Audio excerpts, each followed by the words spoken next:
अध्ययन पाठ्यक्रम प्रथम वर्ष के पाठ्यक्रम संख्या 4 तत्व सिद्धांत में आप सभी विद्यार्थियों का स्वागत है।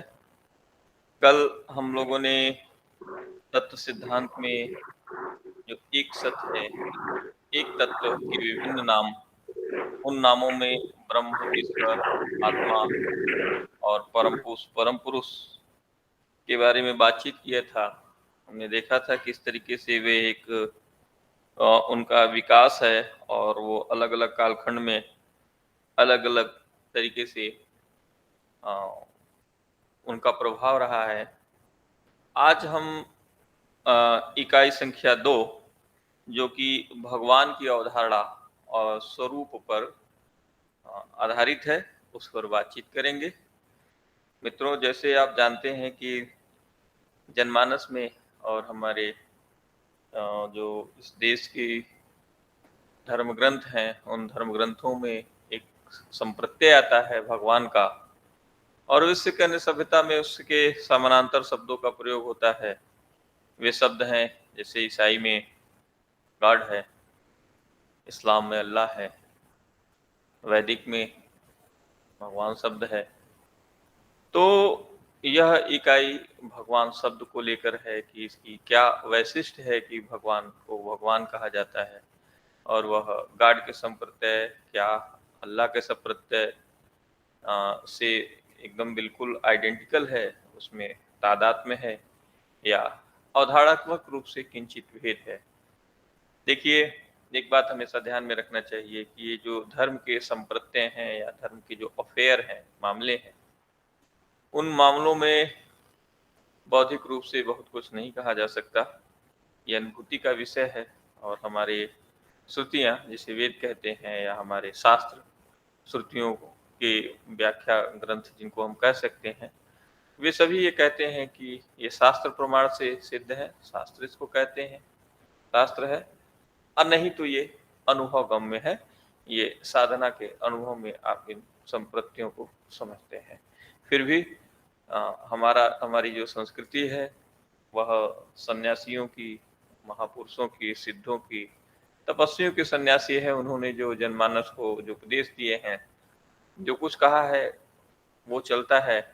और बहुत ही महत्वपूर्ण बात है, और बहुत ही, इसको कहिए कि बहुत अच्छी बात है कि किसी एक महापुरुष, किसी एक ईश्वरीय पुरुष या दिव्य पुरुष की वाणी नहीं, हम एक सीरीज ऑफ रियलाइजेशन है बहुत सारे लोगों का जो धार्मिक ज्ञान है, अनुभूति है, उसको जनमानस ने ग्रहण किया है, और उससे एक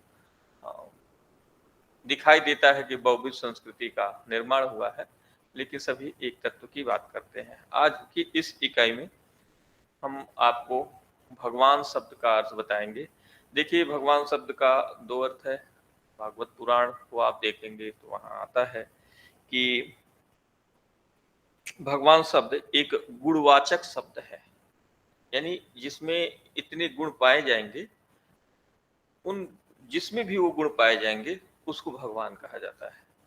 जैसे भगवान वेद व्यास को भी कभी आप देखेंगे कोई ग्रंथ संबोधित कर रहा है, गुरु को भी भगवान शब्द लगा देते हैं, भगवान लगा देते हैं। योगियों को यहाँ व्यास और गुरु कहने का तात्पर्य है कि योगी जो है, योगियों के सामने भी भगवान शंकराचार्य जैसे कहा आपने, भगवान महात्मा बुद्ध कहा, तो भगवान शब्द उनके साथ लगा दिया। इसका तात्पर्य है कि जहाँ वो भगवान से संबंधित जो गुण है वो पाए जाते हैं, उस व्यक्ति को हम भगवान कहते हैं। तो वे कौन से गुण हैं जो भगवान में रहते हैं, या किसी व्यक्ति में, महापुरुष में वो हैं, किसी अवतारी पुरुष में हैं, तो हम उनको भगवान कहते हैं। तो पहले तो इस शब्द की व्युत्पत्ति देख लें कि भगवान शब्द भग धातु से हुआ है। भगवान यानी जो भग में 6 गुण पाए जाते हैं। पहला है ऐश्वर्य, दूसरा है धर्म, रिलीजन नहीं, धर्म, ऐश्वर्य प्रॉस्पेरिटी, धर्म धारण करने की शक्ति, श्री यानी वैभव जिसको कहते हैं श्री, फिर है यश है, सामाजिक एक्सेप्टेबिलिटी उसको कहेंगे, समाज में आदर है, यश है, और नॉलेज है, ज्ञान है, और छठवां वैराग्य है, जिसमें भौतिक वस्तुओं से जुड़े रहने की कोई आकांक्षा नहीं है। इंद्रियानुभव, इंद्रियों के जो विषय हैं, जो इंद्रियां चाहती हैं, उनसे जिनका अ, दूर, उससे जिससे विराग है, उन्हें हम भगवान कहते हैं। तो आपको यदि यह प्रश्न पूछता है कि भगवान की अवधारणा को विकसित करिए, तो आपको बताना पड़ेगा कि भग धातु से बना है और उनमें ज्ञान, ऐश्वर्य, धर्म, श्री, यश तथा ज्ञान वैराग्य यह पाया जाता है। अब देखिए कि केवल यही गुण पाए जाते हैं, उन्हीं को भगवान नहीं कहते। ये गुण प्रमुखता से पाए जाते हैं। भगवान तो अनंत गुणों का खान है। भगवान के गुणों का आप उसको किसी सीमा में नहीं बांध सकते, लेकिन फिर भी आप अनंत गुणों में इन गुणों को देखते हैं, जिसके पास अनंत यश है। जैसे राम को हम भगवान कहते हैं, राम के पास यश भी है, श्री भी है, धर्म भी है, मर्यादा पुरुषोत्तम है, और ज्ञान है, ज्ञानवान पुरुष है, और वैराग्य है, उन्होंने राज छोड़ा है। श्री कृष्ण है, मथुरा छोड़ते हैं, वृंदावन जाते हैं, वृंदावन छोड़ते हैं, वो द्वारिका जाते हैं, युद्ध करते हैं, युद्ध में प्रोमिनेंट फिगर नहीं रहते। तमाम किसी भी महापुरुष की चरित्र देखें तो भारत में जिनमें इन 6 गुणों को पाया गया है, उनको हमने उनको हमने भगवान कहा है। तो यह शब्द केवल ईश्वर या परमात्मा के लिए नहीं है आरूढ़, यह ध्यान देना चाहिए। यह शब्द हमारे विशेष रूप से देवताओं, उनके अवतारों, महापुरुषों, धर्म गुरुओं पर भी आरोपित हो जाता है, और हम इनको भी भगवान कहते हैं, क्योंकि इनमें भी ये 6 गुण पाए जाते हैं।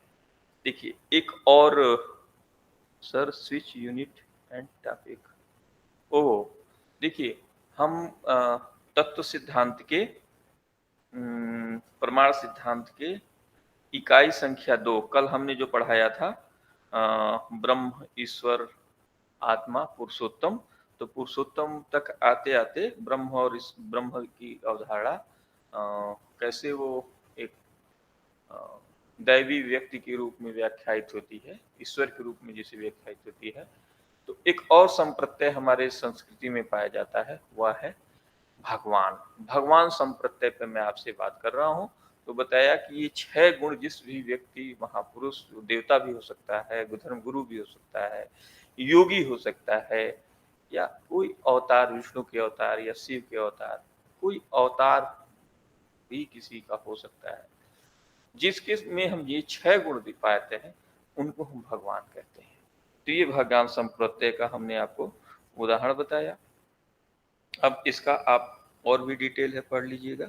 जैसे हम बताएं कि ये भगवान जो हैं, ये न्याय, भगवान के गुण, तो भगवान और भी जो अनंत गुण, हमने कहा कि भगवान में तो अनंत गुण है, लेकिन अनंत गुणों में 6 गुण निर्धारित किया गया।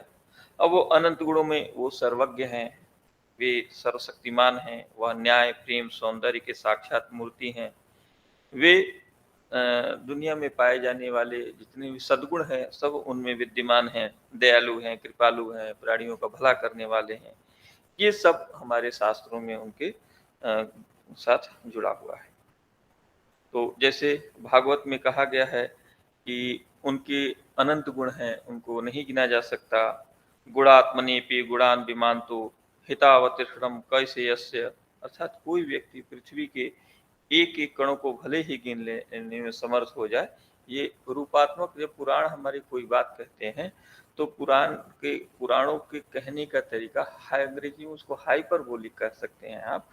वो कथानक थोड़ा सा चमत्कार लेकर कहते हैं, कवित्वपूर्ण भाषा में कहते हैं। वाच्य के उनका अर्थ, वाच्य के अर्थ में, अभिधा अर्थ में आप नहीं प्राप्त कर सकते। उनका अर्थ आप लक्षणा और व्यंजना से प्राप्त करते हैं। तो इसीलिए शब्द प्रमाण जब आप पढ़ेंगे, तो शब्द प्रमाण में शब्द से अर्थ कैसे निकलता है, उसके सिद्धांत जो हम आपको बताए थे कि सविधा, अभिधा, लक्षणा, व्यंजना, ये जो तरीके हैं कहने के, इनसे हम अर्थ निकालते हैं। तो पुराण में हम अभिधा अर्थ बहुत कम जगह प्राप्त होता है, बहुत ही अल्प मात्रा में। ज्यादातर लक्षणा और व्यंजना के द्वारा, मतलब प्रकारांतर से कहना, व्यंग्य के रूप में एक रंजन करके हुए व्यंजना, मतलब विशेष रूप से उसको रंज दिया गया। रंजन का मतलब होता है रंग चढ़ा देना, उसको कह देने के रूप में कहा जाता है। तो ये सब है। तो देखिए, इसके अलावा या तो हमने भगवान शब्द का अर्थ बताया और उस शब्द का जो परिभाषा है वो बताया कि ये 6 गुण ज्ञान, वैराग्य, ऐश्वर्य, श्री, धर्म, ये सब पाए जाते हैं जिनमें, उनको भगवान कहते हैं। लेकिन भगवान को और 2 गुणों से विभूषित किया जाता है। पहला है तत्वमीमांसी गुण और दूसरा है नैतिक गुण। तत्वमीमांसी गुण का मतलब तात्पर्य है कि वस्तुतः भगवान है क्या। जब हम इस बात की विवेचना करते हैं कि भगवान है क्या, तो ये तत्वमीमांसी गुण हुआ। और जब हम ये कहते हैं कि भगवान का स्वभाव कैसा है, वो एक हमारे आराध्य के रूप में वो कैसे हैं, तो वहाँ नैतिक गुणों की विवेचना करते हैं। तो इसको भी हम थोड़ा समझ लें, बहुत ही संक्षेप में हम आपको बताते चल रहे हैं, क्योंकि ये आप पढ़ लीजिएगा।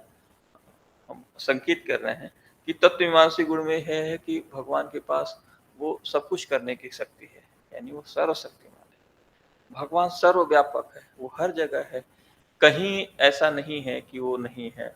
इसको हम आपको देखिए साइंस के उदाहरण से आपको समझा रहे हैं कि जब ये कह दिया गया कि कण-कण में ईश्वर है, इसका क्या तात्पर्य हुआ? तो आप इसको कैसे समझें कण-कण में ईश्वर है? आप थोड़ा-सा अपना चिंतन बदलिए। आप सभी कण-कण को देखते हैं, इसको आप मानते हैं कि नहीं? यदि आपके समक्ष कण-कण या आपका परिदृश्य विराजमान है, तो कोई भी वो विराजमान हो, वो किसी दुनिया से ही बना हुआ है, तो वो सारी दुनिया तो आपको देख रही है। इसलिए कहा जाता है कि ईश्वर अंतर्यामी है, सर्वव्यापी है। आप अकेले में भी हैं, तो ईश्वर आपको देख रहा है। आप ये मत समझिए कि ईश्वर किसी व्यक्तित्व के रूप में आपके समक्ष उपस्थित है। वो आपके समक्ष 24 हमेशा ही रहता है। आप कभी ऐसे नहीं रहते कि दुनिया की कोई वस्तु आपके सामने ना हो। और दुनिया की कोई वस्तु ऐसी नहीं है जिसमें जो आपको ऑब्जर्व नहीं कर रही है, आपके समक्ष है, तो आप उसको देख रहे हो, आपको देख रही है। तो ये इस तरह से आप जब समझेंगे तो आपको समझ में आया कि ईश्वर कैसे सर्वव्यापी है और वो कैसे सर्वज्ञानी है, अंतर्यामी है। अंतर्यामी जब हम व्यक्ति के सापेक्ष कहते हैं कि हमारे अंदर ईश्वर है, तो आत्म तत्व को कहते हैं। और आत्म तो अंतर में निगूढ़ है, मन, बुद्धि, अहंकार, उसके उसके उसके तल में जो मूल आत्मा है वो है, वहाँ ईश्वर बैठा हुआ है। ईश्वर बैठा हुआ का मतलब ईश्वर की मूर्ति और पूरा ईश्वर आपके ही मत में नहीं बैठा हुआ है। ईश्वर का वह अंश बैठा हुआ है आपके पास। इसीलिए खंभे से ईश्वर का अवतरण हो जाना, पशु पक्षी में ईश्वर का अवतरण हो जाना, किसी जगह पर ईश्वर का अवतरण हो जाना, सब संभव। ये कहना संभव हुआ हमारे विचारकों का, इसीलिए कि ये थ्योरी हमारे यहाँ काम कर रही है। या तो थ्योरी के रूप में आप ऐसे मान सकते हैं, और नहीं तो आपके पास विश्वास करने के जो प्रमाण है वो आप्त पुरुष है। बड़े लोगों ने आपसे कहा है, योगियों ने कहा है कि हमने ऐसा देखा है, आप इसे विश्वास करिए। ये 2 तरीके हैं। तो देखिए, सर्वव्यापक है, सर्वज्ञ है, ऑमनीसेंस उसको कहते हैं, अनंत है, कोई उसका लिमिट नहीं है, विस्तार है। जब ब्रह्मांड का विस्तार आप नहीं प्राप्त कर सकते, तो ब्रह्मांड ही ईश्वर से बना हुआ है। ईश्वर से बना हुआ है, ईश्वर उसमें समाहित है। तो इसलिए वो अनंत है, नित्य है, उसको सीमा में नहीं बांध सकते। राम एक बार त्रेता में अवतरित हो गए, तो फिर कृष्ण के रूप में अवतरित हुए, फिर बार बार अवतरित हो रहे हैं। वो अपने किसी एक छवि में नहीं रह रहे हैं, वो बदल रहे हैं। यही रहस्य है कि वो असीम है, इसीलिए भारत में बहुदेववाद है। इस थ्योरी पर आता है कि तो बहुत हो सकते हैं ना, तो बहुत मान लीजिए, क्या दिक्कत है। तो बहुत देवताओं को मानने का जो आधार है वो इसी भगवान के आधार से है। एक तो ये हो गया कि उनके अंदर असीमित परमित है। दूसरा, नैतिक गुणों में क्या क्या है, तो नैतिक गुणों में देख लीजिए कि वे सर्वगुण संपन्न है। अच्छी प्रकार की गुणें उनके पास रहती हैं। उनमें प्रेम है, शुभत्व है, करुणा है, परोपकार है, न्याय है, उदारता है, क्षमाशीलता है। ये गुण पाए जाते हैं और इनके व्याख्यान हमारे पुराणों में, हमारे रामायण महाभारत के जो हमारे इतिहास ग्रंथ हैं, उन ग्रंथों में आपको मिलते हैं। तमाम कथाओं में जो हमारी विवेचना है जो चलती है, वहां ये सब आपको प्राप्त हो रहे हैं। तो ये हो गया कि देखिए ये भगवान है, और भगवान के और नाम है। भगवान को देखिए आप सिर्फ भगवान नहीं कहते, भगवान को कभी आप धाता कहते हैं। तो जब आप धाता कहते हैं तो संसार के पालनकर्ता के रूप में है। कभी आप उनको ईश्वर कहते हैं, ईश्वर कहते कहते जिसके अंदर ईसन की क्षमता हो, जो शासन करने की जिसके अंदर क्षमता है, जो सर्वशक्तिमान है। तो ईश्वर जब शासक के रूप में आप भगवान को कहते हैं या ब्रह्म को कहते हैं तो आप उसको ईश्वर कहते हैं। और जब उसको आप परमात्मा कहते हैं तो आत्मा का भी जो आत्मा है, आपके अंदर अंतिम तत्व क्या है? आत्मा है। और उस आत्मा के अंदर क्या है? परमात्मा है। कैसे समझेंगे इसको कि आपके अंदर जो जीवात्मा है, तो ये भारत भूमि के सभी संप्रदाय, सभी आप यदि रिलीजन कह रहे हैं तो सारे रिलीजन उसको मान लीजिए, सारे रिलीजन, यदि आप फिलोसफिकल स्कूल कहते हैं तो सारे स्कूल फिलोसफिकल स्कूल सिवाय चारवाक को छोड़कर ये कहते हैं कि मनुष्य का जन्म जन्मांतर कर्म संबंध के द्वारा पुनर्जन्म होता रहा है। वो मनुष्य जो है एक कड़ी है, वो अनंत जन्मों की श्रृंखला है। और ये बुद्ध भी कहते हैं, बुद्ध जो वीर को नहीं मानते वो खुद कह रहे हैं, उनके जातक कथा इसी से भरा हुआ है। जातक कथाएं बुद्ध के 40 जन्मों की कथाएं हैं। अब वह अपने मित्रों से जो बैठे हैं, उनके भिक्षुक कहिए, उनके शिष्य कह सकते हैं आप, उनसे कहते हैं कि भाई उस जन्म में तो तुम ये थे और मैं ये था, और मेरे तुम्हारे साथ इस प्रकार का संबंध था, देखो इस बार इस तरह का संबंध है। तो 40 जन्मों की कथा बताते हैं। तो बुद्ध एक प्रमाणित पुरुष है, वो कपोल कल्पना नहीं कर सकते, ये हम मान के चलते हैं।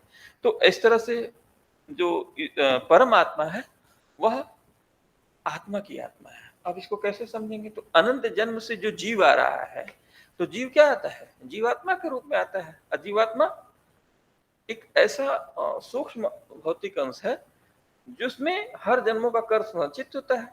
एक जन्म में जैसे कर्म संचित हुए, दूसरे जन्म में वो एक्टिवेट होते हैं, तो वैसा जन्म मिल जाता है। तो उसको भोगने के लिए जिस शरीर की आवश्यकता होती है, उस शरीर को वह जीव धारण करता है। तो इसलिए ये जो शरीर है ये भोग के लिए है। जिसको जितनी अच्छी शरीर मिली उसको उतने अच्छे भोग का शरीर, और शरीर का, अब शरीर के बाद से शरीर की बाह्य परिस्थितियां हो जाती हैं। ये कंसेप्ट हमारे यहाँ चलता है। इसीलिए मनुष्य है तो कोई जरूरी नहीं है कि मनुष्य ही होंगे, हम वृक्ष भी हो सकते हैं। हमको वृक्ष भी होना पड़े, रेगिस्तान का वृक्ष, हमको ताप सहना है यदि, तो हम रेगिस्तान के वृक्ष हो सकते हैं। ये मतलब पूरी जड़ चेतन दोनों में जीवंश है, दोनों में ईश्वर है। ईश्वर के हम अंश है तो हम दोनों हो सकते हैं। हमारे अंदर ये संभावना है, दोनों होने की संभावना है। और इसीलिए हम मनुष्य से देवता भी हो सकते हैं। और आप उपनिषद पढ़ेंगे तो आपको पता चलेगा कि स्वर्ग के जो पदाधिकारी हैं, वो किसी काल में इस भारत भूमि पर वो यज्ञ करता थे, यहाँ यज्ञ करते थे, अभी स्वर्ग में वो पदाधिकारी हो रहे हैं। तो इस तरह का कंसेप्ट हमारे यहाँ चल रहा है, हमारे धार्मिक कंसेप्ट। परमात्मा यानी परम आत्मा, आत्मा का एसेंस। तो आत्मा तो जन्म ले रही है, लेकिन जिससे वह जन्म लेने वाली आत्मा निकली है वह कौन है? वह परमात्मा है, अहूभा ईश्वर है। इसलिए परमात्मा या ईश्वर या ब्रह्म या गॉड या ईश्वर अल्लाह, जो जो जो जो नाम दे दीजिए, वो सृष्टि के आदिकाल से आ रहा है, उससे भी पहले से आ रहा है, और सृष्टि भले खत्म हो जाए उसके पार भी वो जाएगा। तो परमात्मा आत्मा का तो एक निश्चित समय है कि आत्मा परमात्मा विलीन हो जाएगी तो उसका अस्तित्व खत्म। और जब तक विलीन नहीं हो रही तब तक वो जन्म ले रही है, जड़ चेतन दोनों रूप में ले रही है, इसलिए 84 लाख योनियों की बात आ गई। बस ये हमारा सिद्धांत है, हिंदुओं का ये सिद्धांत है। अब देखिए विधाता हो गए, तो विधाता इस सृष्टि की रचना करने वाला जो सृष्टि करता है, वहां हम विधाता शब्द का प्रयोग करते हैं। तो ये ईश्वर के सब पर्याय है। ठीक है, अब आइए हम थोड़ा देख लें अस्तित्व के प्रमाण है, ये आप पढ़ लीजिएगा, ये बहुत एक बार पढ़ेंगे आपको समझ में आ जाएगा कि प्रमाण यदि दिया जाए तो क्या प्रमाण दिया जा सकता है। हम इसको छोड़ते हैं, हम सीधे आते हैं, आपको बताते हैं कि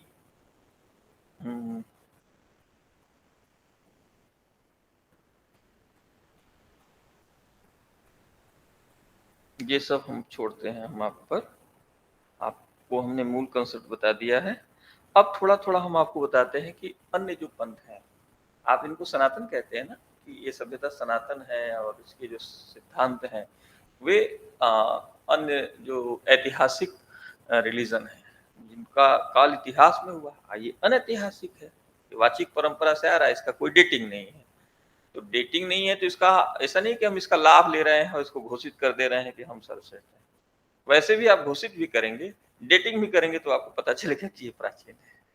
तो हमने सिद्धांत बताया। अब देखिए, हम इसी परंपरा में हिंदू परंपरा का जो एक मिलिटेंट संप्रदाय है, जो इसकी सुरक्षा के लिए विकसित हुआ, और इस्लामिक इन्फ्लुएंस में जो संप्रदाय, जो पंथ बना, उसने अपने आप को पंथ कहा, हिंदू पंथ कहा अपने आप को, वो सिख पंथ है।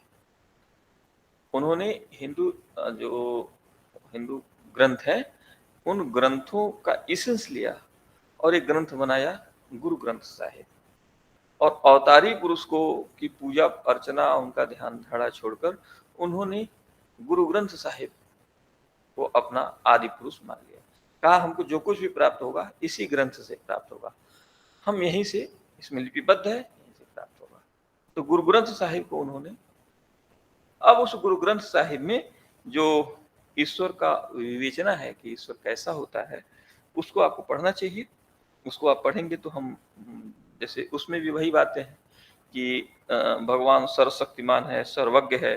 जैसे गुरु नानक का एक कथन है, इस कथन से आप समझ लीजिए कि भगवान प्रत्येक वस्तु में व्याप्त है, वह प्रत्येक हृदय में निवास करता है। यद्यपि वह प्रत्येक वस्तु में व्याप्त है, फिर भी यह प्रत्येक वस्तु से पृथक है। वही मैं जो अभी कह रहा था कि ब्रह्मांड में व्याप्त भी है, लेकिन ब्रह्मांड से वो पृथक है, क्योंकि उसी से ब्रह्मांड निकला। तो कालिक रूप से भी, इतिहास से वो ब्रह्मांड से पूर्व है, और तात्विक रूप से भी पूर्व है, शक्तिमान है, क्योंकि उसी से ये ब्रह्मांड निकल रहा है और हम ब्रह्मांड के अंश है। इतनी बड़ी यात्रा है। तो इवन ब्रह्मांडी क्यों, ब्रह्मांड का काल, जिस काल में हम ब्रह्मांड को ज्ञान करते हैं, और इसकी जो एक्सटेंशन है, ये दोनों ही भगवान के अंश ही हम माने गए।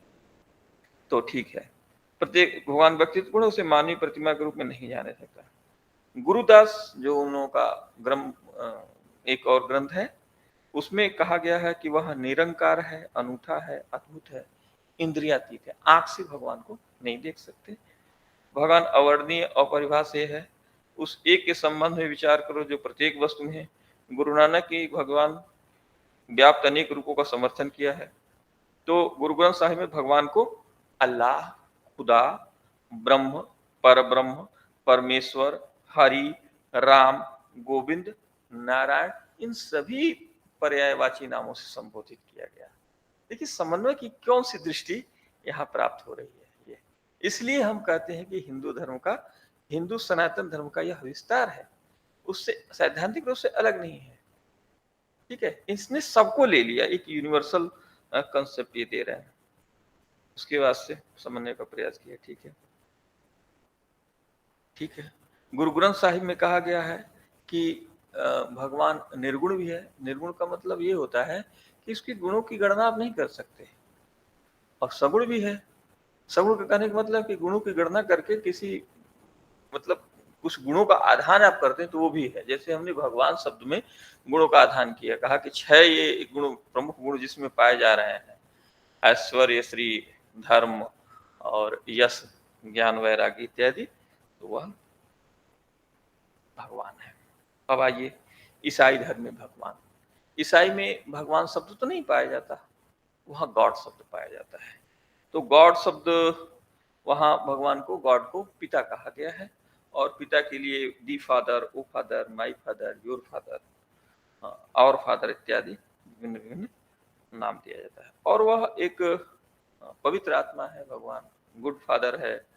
और उसके बाद से उनका एक दार्शनिक है संतपाल, वो कहता है कि जो हमारे ईसा मसीह हैं, वे अविनाशी जीव हैं, उनका अवतार हुआ था, उसके पहले भी थे, और अपने प्रयाण के बाद से, बपतिस्मा के बाद से, अपने जाने के बाद से भी वे हैं, और वे भगवान के प्रबल प्रतीक हैं।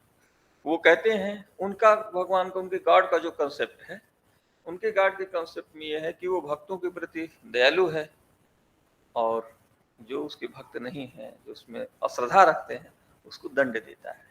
अब यहाँ आकर ये थोड़ा विशिष्ट हो जाता है। तो गॉड का कंसेप्ट कैसे भगवान के कंसेप्ट से अलग हो गया, यहाँ आप आकर समझ सकते हैं कि यहाँ वो कह देते हैं कि भाई वो दंड देता है। आपका ईश्वर भी न्याय करता है, लेकिन हमारा ईश्वर किस आधार पर न्याय करता है? कर्म सिद्धांत के आधार पर। ये आप आगे के धर्म कर्म विमर्श के पाठ्यक्रमों को आप जब पढ़ेंगे तो वहां आप समझेंगे कर्म क्या है, कर्म क्यों प्रमुख है। तो खैर, अब इसी तरह से आप आ जाइए कि कुरान में भगवान का पैरेलल कौन सा शब्द है? अल्लाह है, आप जानते हैं। तो अल्लाह का मतलब होता है कि सबमिशन टू गॉड, अंग्रेजी में उसको कहें, एक शब्द में व्याख्यायित करें तो कहें कि संपूर्ण समर्पण अल्लाह किसी इसके ईश्वर के प्रति, यदि जहां आपको संपूर्ण समर्पण करना है उसी को आप अल्लाह कहते हैं। लेकिन वह एक ही है और वनली है, दूसरा नहीं है। इसलिए ईसाई हुए धर्म हुए और चाहे इस्लाम धर्म हुए, ये एक ईश्वरवादी है। कहते हैं कि देखिए एक ही ईश्वर है जिसको हम बता रहे हैं और दूसरा नहीं है, दूसरा सब कल्पना है और मिथ्या है, और उसकी बात छोड़ दीजिए। ये एक बेसिक अंतर है अल्लाह शब्द में।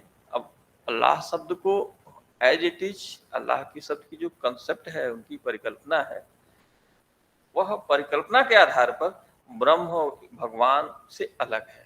अनुभूति के स्तर पे एक हो सकता है, क्योंकि जैसे गुरु नानक ने कहा कि अरे हरि और ब्रह्मा विष्णु ये सब तो एक ही है।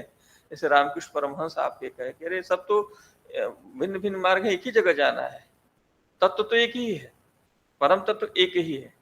जैसे ये हमारे सनातन कह रहे हैं परम तत्व एक है, भिन्न भिन्न नाम है, भिन्न भिन्न स्वरूप है, लास्ट में वो सब एक है। लेकिन ये इस तरह का कंसेप्ट इनके पास नहीं, इनके पास सीधा कंसेप्ट है। ये अल्लाह है, अल्लाह का ये है, वो न्यायप्रिय है, कठोर दंड देने वाले हैं, कन्फेशन करने वाले, तौबा करने वाले को वो क्या करते हैं, माफ कर देते हैं। उनकी तमाम विवेचना है, वो सर्वशक्तिमान है, वो परम दयालु है, वो न्याय करता है, लेकिन वो एक है। ये उनके साथ सबसे बड़ा बना हुआ है। जैसे कुरान में कहा गया कि भगवान ने भूमि में इस पृथ्वी पर जो कुछ भी बनाया वो सब बनाया, लेकिन वो सब तुम्हारे लिए बनाया है। तो चूंकि इस पृथ्वी पर सब कुछ उसने तुम्हारे लिए बना दिया है, इसलिए तुम उसकी पूजा करो। ये सब नहीं बना होता तो तुम कैसे जीवन यहाँ भोग करते? तो भोग करने में, तुम्हारे भोग करने में सहायक है ईश्वर, इसलिए तुम ईश्वर की पूजा करो, उपासना करो। यहाँ आकर देखिए एक अंतर हो जाता है कि यहाँ पृथ्वी की अन्य वस्तुएं आपके लिए भोग्य है, आप भोगता है, और सनातन परंपरा में अन्य वस्तुएं भी ईश्वर की अंश है और आप भी ईश्वर के अंश हैं। आप अपने शरीर की जीवन के रक्षण के लिए या जीवन के चलने भर के लिए आप उसके साथ उसका उपयोग कर सकते हैं, अदरवाइज किसी महत्वाकांक्षा और अतिशय सुखोपभोग के लिए आप उसका उपयोग नहीं कर सकते। इस वजह से, क्योंकि इस तरह के हमारे यहाँ उदाहरण। एक महत्वपूर्ण बात इनमें यह है कि भगवान में 7 ऐसे शाश्वत धर्मों का ये भी कल्पना करते हैं। जैसे आपने भागवत पुराण में 6 बताया, ये 7 बताते हैं। इससे इन सब चीजों को पढ़ते पढ़ते लास्ट में लोग कहते हैं कि यार ऐसा तो नहीं कि सब कुछ सनातन परंपरा से कॉपी की गई है। ये एक आपका मन का उत्साह है, मन से बात निकलती है, हो सकता है वो अलग हो सकता है निकला हो, वो दूसरा विवेचन है, वो हिस्टोरिकल कंपैरेटिव फिलॉसफी का वो विषय है।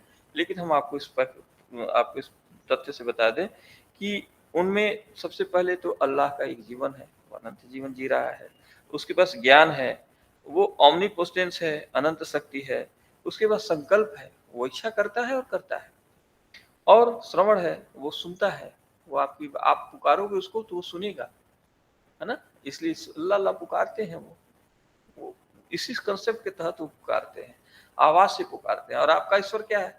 वो इंद्रियातीत है वो आप नहीं सुनता, वो आप इंद्रिय से उससे नहीं बुला सकते। हाँ, आप इंद्रियों से ही आप उसको जुड़ने का एक वो प्रयास कर सकते हैं। इसलिए आपके यहाँ नाम भजन है, नाम कीर्तन भजन, ये सब कुछ है, लेकिन यहाँ थोड़ा अंतर है। श्रवण है, दृष्टि है, वो देखता है, जो अभी हमने आपको बताया, वो बोलता है, वचन देता है, उसके पास वो आपसे डायलॉग कर सकता है। ये 7 अल्लाह के गुण हैं, प्रमुख गुण हैं।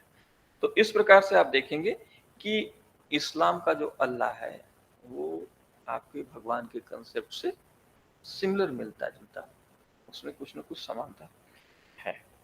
अब इसी तरह से आ जाइए आप पारसी धर्म, तो पारसी धर्म में अहुर मज़दा को भगवान माना गया। वहाँ हम अहुर मज़दा को भगवान मानते हैं। और अहुर मज़दा में जो वो भी न्यायी है, दयालु है, गुणों का प्रकाश है, उसके पास गुड माइंड है, शुभमन है, राइट है, पीटी है, धर्मनिष्ठ है, वेल बीइंग है, मतलब धर्मनिष्ठ है, कल्याणकारी है, वो डोमिनेशन करता है, प्रभुत्व करता है। आप ईश्वर जो शब्द है वहाँ यहाँ डोमिनेशन के रूप में आ जाता है। वो अमर है, कभी मरता जुलता नहीं। तो इस प्रकार यहाँ भी भगवान सर्वद्रष्टा, सर्वाधिक शक्तिमान, न्यायप्रिय, दयालु, परोपकारी माना गया है और मजदा को नैतिकता का संस्थापक माना गया है। देखिए भगवत गीता की जो अवतार की संकल्पना कहा भगवान ने कि जब जब धर्म की हानि होती है तो हम धर्म की स्थापना के लिए पुनः पुनः आते हैं। सिमिलर कंसेप्ट इनके पास है। इनका और मजदा नैतिकता का आदि संस्थापक है। और इसी प्रकार से कन्फ्यूशियस धर्म है विश्व में, आप जानेंगे चीन में चलता है ये बहुत ही लोक से जुड़ा हुआ है। ये तत्व मीमांसी बहुत विवेचना नहीं करता, फिर भी ये भगवान में विश्वास करते थे और ये कहते थे कि भगवान में भगवान को विवेचित करने के लिए इनके यहाँ जो भगवान जैसे संप्रदाय है वो 3 शब्द का प्रयोग करते हैं। एक सांगटी, दूसरा टाइन, सांगटी, टाइन और तीसरा मिंग। तो सांगटी का तात्पर्य होता है कि वो सुप्रीम रूलर है, शासक है। और टाइन का मतलब है कि वह स्वर्ग का अधिपति है, वह आपके जीवन में आनंद, परम वैभव को लाता है। और तीसरा है मिंग, मिंग का तात्पर्य है वह भाग्य है, वह आपके भाग्य का निर्माता है, वह आपका भाग्य का निर्धारण करता है। इसी प्रकार से एक ईश्वरवादी एक और धर्म है, वह है यहूदियों का। वहां पर भगवान को विश्वव्यापी नैतिकता, विश्व में नैतिक व्यवस्था का संस्थापक माना गया है। और वहां भगवान शब्द नहीं पाया जाता, वहां यहोवा पाया जाता है। ठीक है, तो वहां उन्होंने कहा कि उनके अवतारी पुरुष ने कहा कि आई एम यहोवा, मैं भगवान हूं। ठीक है, और यहोवा हो गया, हमने आपको यहोवा, गॉड, अल्लाह, ईश्वर, कन्फ्यूशियस का 3 शब्द, शांति, त्याग और मिंग, इन 3 शब्दों को बताया। ठीक है, तो इस प्रकार से भगवत गीता का बताया कि उसमें किस तरह से भगवान कह रहे हैं कि हम अवतार लेते हैं जब जब धर्म की हानि होती है। ये भगवान का कंसेप्ट है। इसलिए कंसेप्ट के आधार पर भगवान शब्द भारत में जब भगवान कहा जाता है तो उसका क्या तात्पर्य होता है, ये आप समझ गए कि कोई भी व्यक्ति में यह गुण पाया जा रहा है तो वह भगवान है। और यह कंसेप्ट ही भारत में धार्मिक सहिष्णुता, सार्वभौम नैतिकता, मानवता, जिसको आप मानवता कहते हैं, कह लीजिए कि अक्रूएल सोसाइटी का निर्माण करता है। ईसा मसीह में पाया जा रहा है 6 गुण। ईसा मसीह भगवान, लेकिन हमारे शास्त्रों ने जिनको भगवान कहा है उसमें आपको फिर देखना पड़ेगा, आप समझ जाएंगे कि इनमें ये गुण पाए जाते हैं। जिनमें ये गुण पाया गया उतने भगवान, भगवान कितने भी हो सकते हैं, क्योंकि उसका निर्धारण किसके आधार पर हो रहा है, किसी पर्टिकुलर व्यक्ति के शिक्षा और शिक्षा देने के आधार पर नहीं हो रहा है, और उसके जन्म और उसको पकड़ के आदमी नहीं बैठा है, उन गुणों को लेकर बैठा हुआ है। वो जहां भी उद्भूत हो रहे हैं वह भगवान है, भगवान एक कंसेप्ट है। एक तरफ हमने ये दिखाया, दूसरी तरफ आपको ये बताया कि इसके समानांतर जो अन्य संप्रदाय और धर्मों में पाए जाते हैं उनका वस्तुतः मीनिंग कैसे है, तो वो कैसे दोनों एक दूसरे शब्दों के साथ संवाद करते हैं, यानी प्रयुक्त हो सकते हैं, और कैसे भी नहीं प्रयुक्त हो सकते। इन दोनों का विवेचन हमने किया। आप के पास ये प्रश्न जब आपके पास आएगा तो आप इसको अच्छे से देख सकते हैं। आप देखिए, ब्रह्म, आत्मा, ईश्वर, और पुरुषोत्तम, पुरुष पुरुषोत्तम, ये शब्द कह दिया हमने आपको, भगवान शब्द बता दिया। अब दो शब्द और आपको बताएं। दो शब्द हैं, परमात्मा और परम शिव। आप देखिए कि आपके ही ट्रेडिशन में एक ईश्वर शब्द यदि आप ले रहे हैं या भगवान शब्द ले रहे हैं, उसके कितने पर्याय हैं और पर्यायों का विवेचन कैसे है। और इनर ट्रेडिशन में आपको बता दिए, आउटर ट्रेडिशन से उसकी सिमिलरिटी भी दिखा दी। अब दो संप्रदाय को और समझ लीजिए। ये आपकी तीसरी इकाई में वर्णित है। तीसरी इकाई आपके इस पाठ्यक्रम की समर्पित है परमात्मा और परम शिव। तो पहले खंड में हम आपको भारतीय दार्शनिक संप्रदाय में परमात्मा का जो स्वरूप है, यानी सांख्य योग, न्याय, वैशेषिक, वेदांत दर्शन किसको परमात्मा कह रहा है, उस पर आपको थोड़ा सा प्रकाश डालेंगे। आपको यदि परमात्मा पर कोई बात समझनी है तो आप इन दार्शनिक संप्रदायों के आधार पर परमात्मा की अवधारणा को समझ सकते हैं। दूसरा, परम शिव की अवधारणा। परम शिव की अवधारणा तंत्र से आती है। भारत में एक निगम परंपरा है, वैदिक परंपरा में, और एक आगमिक परंपरा है। प्राचीन परंपरा दो है, और बाद में ऐतिहासिक रूप से श्रमण परंपरा आती है, जिसको हम जैन बौद्ध कहते हैं। वे निवृत्ति मूलक हैं, वे संन्यास पर ज्यादा बल देते हैं, इसलिए उनको श्रमण परंपरा कहते हैं। एक नाम ये बाद में स्कॉलरों ने दिया। श्रमण परंपरा के अंतर्गत दोनों आते हैं, बौद्ध और जैन दोनों आते हैं। ये ऐतिहासिक रिलीजन है। इनके उपदेष्टा, इनके जो आदि पुरुष हैं, वो ऐतिहासिक व्यक्ति हैं। तो इनमें ये सब चल रहा है। और वेद के साथ आगम परंपरा चल रही है। आगम परंपरा ये है कि हमारे जो योगी हैं, जो ऋषि मुनि हैं, जो गुरु हैं या देवी देवता है, उन्होंने जो ज्ञान दिया है और उस ज्ञान का संरक्षण जिन ग्रंथों में हुआ, जिनका हुआ, वो आगम है। जो परंपरा में ज्ञान चल रहा है वो आगम है, और जो ज्ञान मंत्रों में निहित है, निश्चित है, वो ज्ञान निगम है, और उसको हम वेद कहते हैं। वेद का स्ट्रक्चर हम आपको बता चुके हैं, पढ़ लीजिएगा, देख लीजिए। तो यहाँ देखिए, हम आते हैं परमात्मा। तो परमात्मा शब्द का अर्थ आपको यहाँ जानना चाहिए, उसको आप वहां देख लीजिएगा।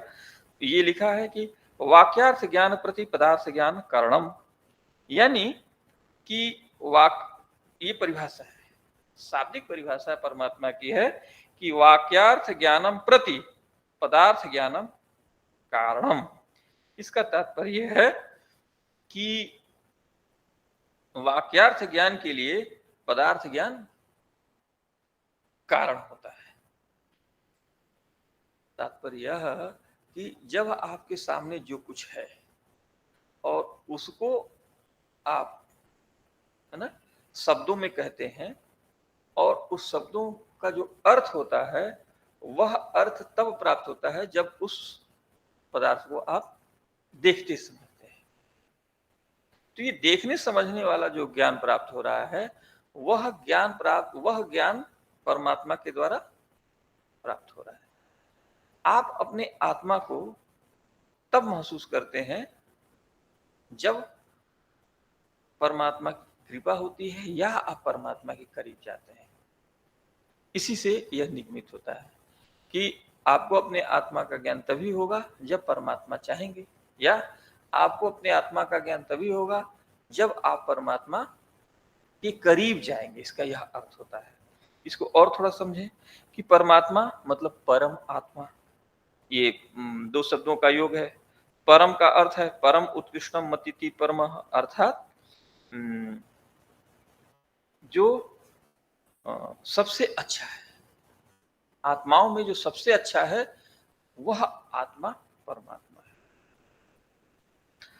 तो अब आत्मा शब्द का अर्थ यहाँ है, आप अमर कोश में आत्मा शब्द के मीनिंग को आप समझने जाए तो वहां आत्मा को यत्न, धृति, बुद्धि, स्वभाव, ब्रह्म, देह और देह, इन शब्दों से आत्मा को कहा जाता है। आत्मा से ही हम चेष्टा करते हैं। आत्मा की ही वजह से हम जो ज्ञान प्राप्त करते हैं वो कहाँ धारण होता है? स्टोरेज उसका कौन क्या है? वो आत्मा है, धृति है। हम इंक्वायरी करते हैं, हमारा जो संकल्प विकल्प होता है, हम निश्चय करते हैं कुछ करने का, ये क्यों करते हैं? इसको बुद्धि कहते हैं, इस कार्य व्यापार को बुद्धि कहते हैं, इसकी इस कार्य व्यापार की टर्मिनोलॉजी बुद्धि है। बुद्धि को जो धारण करती है वो आत्मा है। तो ये सब हमारे यहाँ ये लिखा हुआ है, ठीक है। इसको आप देखेंगे और उपनिषद ग्रंथों में इसका विवेचन प्राप्त होता है। आप देख लें थोड़ा दार्शनिक संप्रदाय क्या कह रहे हैं। तो उपनिषद में एक मंत्र आता है कि अनेजदेकम मनसो जवीयो नैनद देवा आपनुवर्त पूर्वमर्षद तद्धावतो अन्यानतेति तिष्ठत अस्मिन् नपो मातर स्वदधाति। वे परम पिता परमात्मा, आप लोग सुन रहे हैं कि नहीं? आप लोग मुझे सुन रहे हैं? यस क्योंकि सर। आज हाँ ठीक है, यस सर, वी आर हाँ हियरिंग। ठीक है। तो इस मंत्र में परमात्मा का विवेचन है और भगवत गीता में भी आत्मा का जो जो जो विवेचन है वो वस्तुतः वहाँ आत्मा परमात्मा के रूप में उपयोग हो रहा है। वंशास जीर्णानि यथा विहाय नवानि गृहाणि नरो प्राणी तथा सराणि विहाय जीर्णान्यानि संयाति नवानि देहि।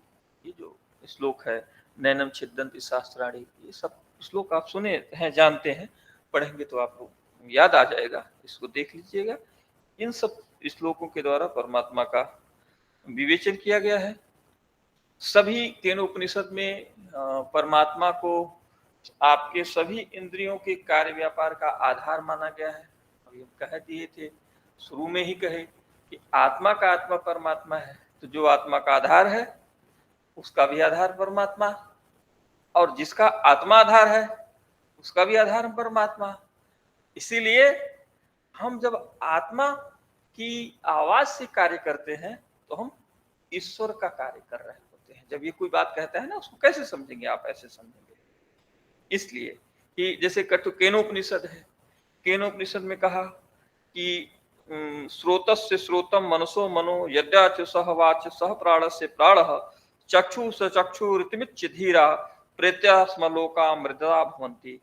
जो मन का भी मन है, प्राणों का भी प्राण है, वागेंद्रियों का भी वाक है, श्रोतेंद्रियों का भी स्रोत है, चक्षुरेंद्रियों का भी चक्षु है। आंख से देखते हैं, लेकिन आंख को किस तो कौन देखता है? कोई तो ऐसा तत्व है आंख में भी है।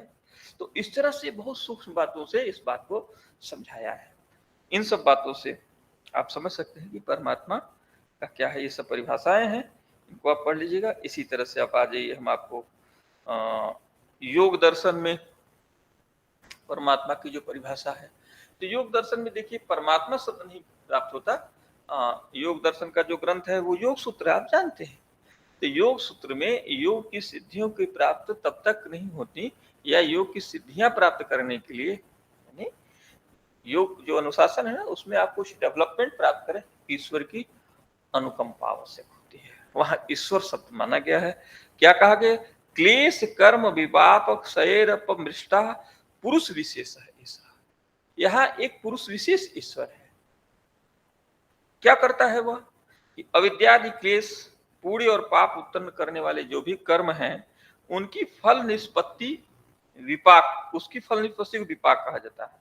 और इन तीनों के गुणों को संचित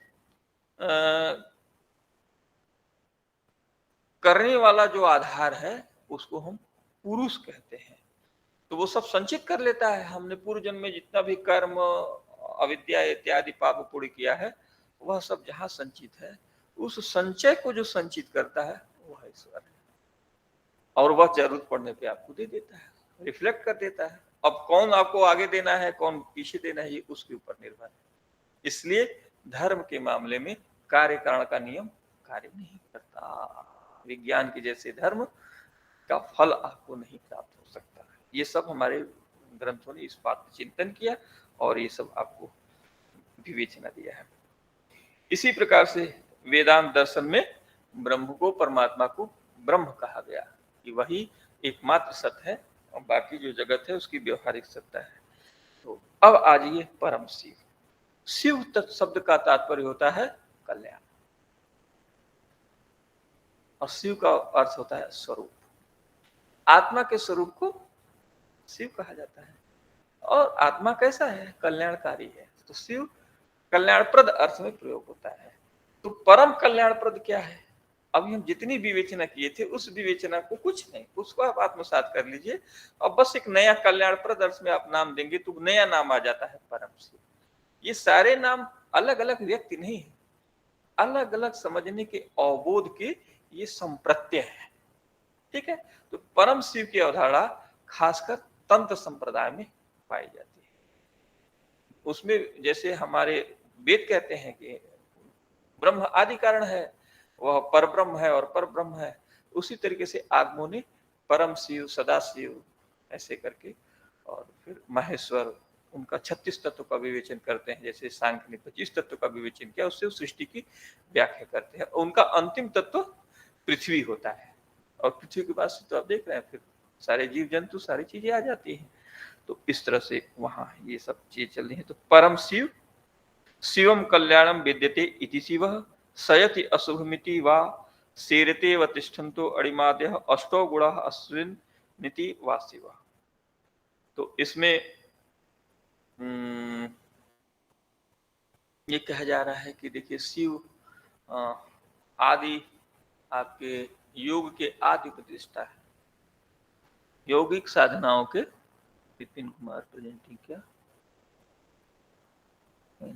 screen everyone can see your annotation, ये क्या है? ठीक है, तो शिव शब्द प्रत्येक पद वर्ण के, और शिव पुराण में शिव की विवेचना है। पुराण में शिव पुराण, आपको शिव का स्वरूप समझना है तो शिव पुराण से पढ़ सकते हैं। तंत्र में काश्मीर शैव दर्शन है, वहां से आप पढ़ सकते हैं। या वीर शैव है जो लिंगायत जो दक्षिण भारत में है, उनके ग्रंथों को पढ़ेंगे तो वहां परम शिव की अवधारणा पाई जाती है। ठीक है, हमने आपको पुराणों में बता दिया कि शिव पुराण में शिव के का वर्णन है। तो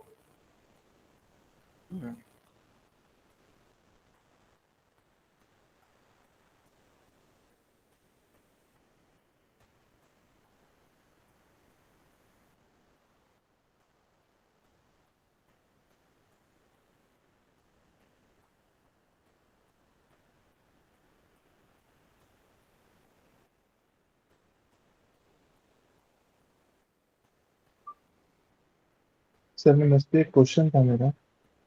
ठीक है, मैं इसको 2 मिनट में कंप्लीट कर लेता हूँ, फिर मैं आपका ठीक है। देखिए ठीक है, पुराण का तो देख लीजिएगा, इस सीडी मेटेरियल में है। मैं आपका ध्यान आकर्षित कर शैव संप्रदायों में परम शिव का स्वरूप। ठीक है, तो शैव संप्रदायों की संख्या 4 है पूरे भारत में जो है। एक शैव है, शैव संप्रदाय है, पाशुपत संप्रदाय है, कापालिक है और कालमुख है। ये चारों संप्रदाय शैव मतावलंबी है और ये इनके दृष्टि में सृष्टि और जगत का मूल तत्व 3 है। शिव है, शक्ति है और बिंदु है। शिव जो स्वरूप है, किसी भी वस्तु का स्वरूप है, और उस स्वरूप में जो कार्य करने की क्षमता है, जो शक्ति का मान है, जो क्षमता है, वह शक्ति है। तो शिव और शक्ति, इस जगत में कल्याण भी करना है तो कैसे करेंगे आप? कुछ पावर होना चाहिए। तो वो जो पावर है वह शक्ति है, और उस पावर को जो धारण करने वाला है वह शिव है। इसीलिए शिव और शक्ति एक दूसरे के साथ रहते हैं। शिव पार्वती की कहानी वहां से शुरू हो गई, कहानी के रूप इस बात को समझाया गया। आप इसको भौतिक विज्ञान की दृष्टि में देख लीजिए, एक पदार्थ होता है, एक पदार्थ की शक्ति होती है, और उसके होने से जगत में परिवर्तन होता है, और इस जगत के मूल परिवर्तन का कारण शिव है, सारे परिवर्तनों का कारण है, सभी होने वाली चीजों का वो आदि कारण है, तो वो शिव है। ठीक है, ये वही काम जिसको ब्रह्म आप कह रहे हैं ना, वो आप इस रूप में आ गया है। तो ये चारों संप्रदायों ने शिव, ठीक है, शिव करता है। करण कैसे करेंगे? यदि भगवान शिव है तो शिव करने वाले हैं, लेकिन वो खुद नहीं करते, किससे कराते? शक्ति से कराते। तो करण है, विशेष साधन है, करने की विशेष साधन शक्ति है। और कैसे करते हैं, किस चीज से करते हैं? मतलब कोई भी चीज यदि बनता है तो बनाने में एक करने वाला एक करने का साधन, एक जिस पर करना है या जिसको बनाना है। तो एक बनाने वाला हो गया, एक बनने वाला हो गया, और एक जिससे बनेगा वो हो गया। इन तीनों चीजों से कोई चीज बन जाती है। तो ब्रह्मांड का कारण शिव करता है, शक्ति करने वाली है, इसलिए शक्ति की उपासना शुरू है। शिव से कराना है कुछ, तो शक्ति की उपासना करिए। हमारे स्रोतों में ये सब चीजें हैं। इन सब चीजों का रस देखिए, इस पाठ्यक्रम में है, इसको आप पढ़िएगा, बड़ा इंटरेस्टिंग है। थोड़ा सा लेंदी है पाठ्यक्रम, आप पढ़ेंगे तो लगेगा बहुत सारी चीजें। आपके लेखक तो सब कुछ लिखता है, लेकिन आप जब पढ़ेंगे इसको बहुत आनंद आएगा। तो उपादान बिंदु है, उसको बिंदु कहा, इसको भी आप समझ सकते हैं। अभी समय नहीं है, लेकिन फिर कभी बताएंगे। तो पाशपत संप्रदाय,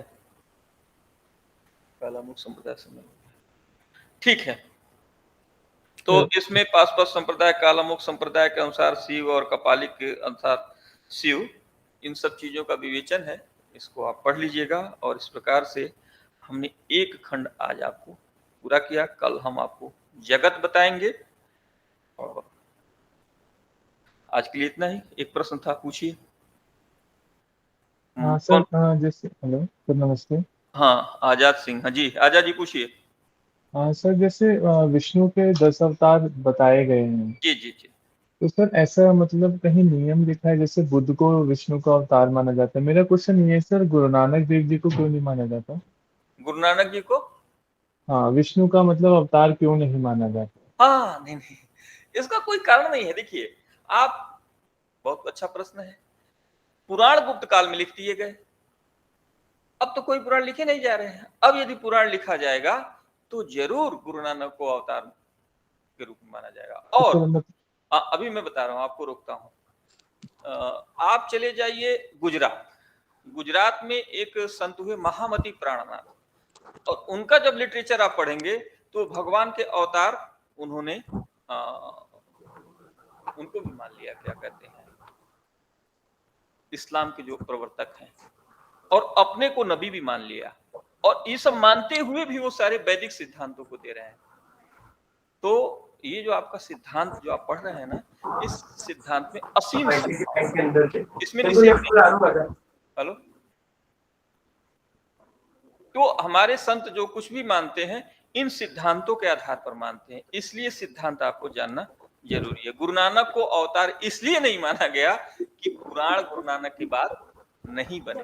यदि बनेंगे पुराण, लिखे जाएंगे, अच्छा सर, मतलब बौद्ध बौद्ध धर्म के बाद पुराण लिखा गया? क्या? मतलब बुद्ध के आने के बाद वो पुराण में उनका नाम लिखा गया सर? हाँ, अब उनके बाद लिखा जाएगा तभी तो उनका नाम आएगा। जी। और सर वृक्ष को योनि मानते हैं? वृक्ष को, किसको? वृक्ष को, क्या करें? वृक्ष को सर योनि माना जाता है? योनि? वृक्ष, हाँ जी। देखिए, अस्थावर, जंगम, अंडज, उद्भिज, 4 प्रकार के जीव का विवेचन है मनुस्मृति में। तो अस्थावर प्राणी के रूप में वृक्ष योनि है। ये इस मतलब सब हम जो कुछ भी आपको कहेंगे शास्त्र के आधार पर, बहुत बड़ा लिटरेचर है हमारा है। इसलिए कोई भी कंसेप्ट अंधविश्वास, अल्प ज्ञान और ऐसा नहीं है। कंसेप्ट दबे नए उभरे, दबे नए उभरे, समय और देश काल परिस्थिति के आवश्यकता के अनुसार आते रहे हैं।